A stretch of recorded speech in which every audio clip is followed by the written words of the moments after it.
Ndagusuhuje, aha ni kuri Odelade TV show nk'ibisanzwe. Kaze kuri Odelade TV show aho mbagezaho ibiganiro bitandukanye bifasha umuntu guhindura ubuzima. Uyu munsi rero tugiye kurebera hamwe uburyo 20 twakoresha kugira ngo tugabanye akarengane mu buzima bwa muntu ndetse n'umuryango. Muhawe ikaze. Kuri Odelade TV show ahambagezaho ibiganiro bitandukanye bishobora gufasha umuntu kuva ku rwego rumwe bikamushyira ku rundi. Reka uyu munsi dusimbukire ku buryo twakoresha kugira ngo tugabanye akarengane mu buzima bw'abantu ndetse no mu muryango mu buzima bwa buri munsi. Reka dusimbukire ku miyoborere n'amategeko. Ku mwanya wa mbere ni ugushyiraho amategeko akomeye. Ku mwanya wa kabiri ni ukurwanya ruswa. Ku mwanya wa gatatu ni ukunoza imiyoborere. Ku mwanya wa kane ni ugushyiraho ubuvugizi. Ku mwanya wa gatanu ni ukunoza ubutabera. Reka dusimbukire mu burezi ndetse n'ubumenyi. Ku mwanya wa gatandatu ni uguteza imbere uburezi. Ku mwanya wa karindwi ni ugutanga amahugurwa. Ku mwanya wa munani ni ukwigisha uburinganire. Ku mwanya wa 9 ni ukwigisha amateka. Ku mwanya wa 10 ni uguteza imbere ikoranabuhanga. Reka dusimbukire mu bumenyi ndetse n'imibereho mu buzima bwa buri munsi. Mu buzima n'imibereho turahera ku mwanya wa 11. Ku mwanya wa 11 ni ugutanga ubuvuzi bwiza. Ku mwanya wa 12 ni kurwanya ubukene. Ku mwanya wa 13 ni uguteza imbere ubuhinzi. Ku mwanya wa 14 ni ugutanga ubufasha ku cyaro. Ku mwanya wa 15 ni ukurengera abana. Reka dusimbukire mu mibanire n'umuco. Ku mwanya wa 16 ni ukunoza imiryango. Ku mwanya wa 17 ni ukwigisha indangagaciro. Ku mwanya wa 18 ni uguteza imbere ubufatanye. Ku mwanya wa 19 ni ukurwanya ivangura. Ku mwanya wa 20 ni uguteza imbere uburenganzira bwa muntu. Reka tuvugeho akantu ku kandi.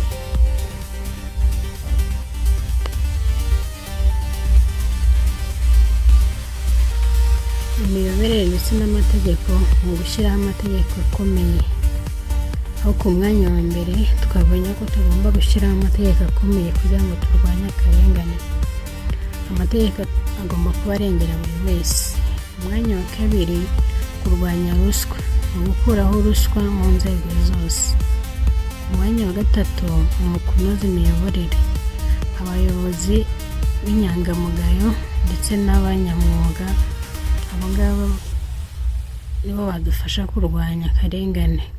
Ku mwanya wa 4 ni ugushyiraho ubuvugizi. Abaturage bagera ijwi mu nzego zitandukanye. Ku mwanya wa 5 ni ukunoza ubutabera. Urubanza rugacibwa mu buryo buboneye kandi neza. Ku mwanya wa 6 ni uguteza imbere uburezi. Abana bose bakiga kandi bakagira amahirwe angana mu burezi. Ku mwanya wa 7 ni ugutanga amahugurwa. Abaturage bamenya uburenganzira bwabo. Ku mwanya wa 8 ni ukwigisha uburinganire, kurwanya ivangura rishingiye ku gitsina ndetse n'irindi vangura iryo ari ryo ryose. Umwanya wa 9 ni ukwigisha amateka. Abantu bamenye akarengane aho katurutse ndetse n'uburyo karwanywa. Umwanya wa 10 ni uguteza imbere ikoranabuhanga.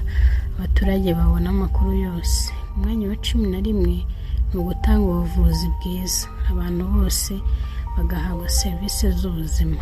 Umwanya wa 12 ni ukurwanya ubukene, gutanga imirimo ndetse n'amahirwe. Umwanya wa 13 ni uguteza imbere ubuhinzi. Abahinzi bagahabwa imbuto n'ifumbire b'indobanure bibafasha kwiteza imbere. Ku mwanya wa 14 ni ugutanga ubufasha ku cyaro. Abagituye ndetse n'abatuye kure y'umujyi bagahabwa serivisi ziboneye kandi izo serivisi zikabegerezwa. Ku mwanya wa 15 ni ukurengera abana. Abana bagahabwa uburenganzira bwabo. Umwanya wa 16 ni ukunoza imiryango. Abagore ndetse n'abana bagahabwa ijambo.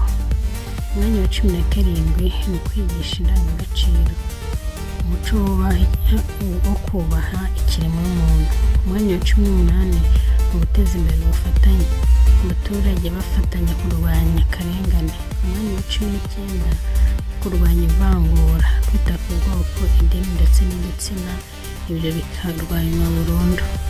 Umwanya wa 20 ni uguteza imbere uburenganzira bwa muntu, ukubahirizwa amahame ndetse bikaba amahame mpuzamahanga. Ibi byose iyo bikozwe neza bigaragaza ko akarengane kagabanuka ndetse uko bwije n'uko bukeye kakagenda gacika burundu. Uyu munsi rero twareberaga hamwe uburyo twakoresha kugira ngo turwanye akarengane, aho ku mwanya wa 20 twasanze ko tugomba guteza imbere uburenganzira bwa muntu.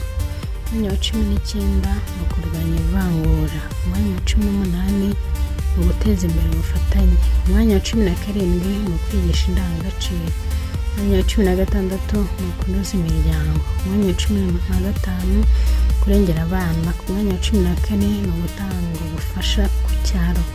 Umwanya wa 13 ni uguteza imbere ubuhinzi. Umwanya wa 12 ni ukurwanya ubukene. Umwanya wa 11 ni ugutanga ubuvugizi bwiza. Umwanya wa 10 guteza imbere ikoranabuhanga. Umwanya wa 9 ni ukwigisha amateka. Umwanya wa 8 ni ukwigisha uburinganire. Umwanya wa 7 ni ugutanga amahugurwa. Umwanya wa 6 ni uguteza imbere uburezi. Umwanya wa 5 ni ukunoza ubutabera. Umwanya wa 4 ni ugushyiraho ubuvugizi. Umwanya wa 3 ni ukunoza imiyoborere. Umwanya wa 2 ni ukurwanya ruswa. Naho ku mwanya wa mbere ni ugushyiraho amategeko akomeye kandi ayo mategeko akaba aboneye. Ikiganiro cy'uyu munsi rero ntaho tugisoreje. Aha kuri Wadiradi TV show bagezeho ibiganiro bitandukanye bifasha umuntu guhindura ubuzima. Nyabuneka ntiwagire gukora subscribe niba utarayikoze, niba warayikoze ukore share, like, comment. Tuzahurira mu biganiro bitaha. Reka iki kiganiro tugisubikira aha ngaha nawe utaha. Imana ibarinde.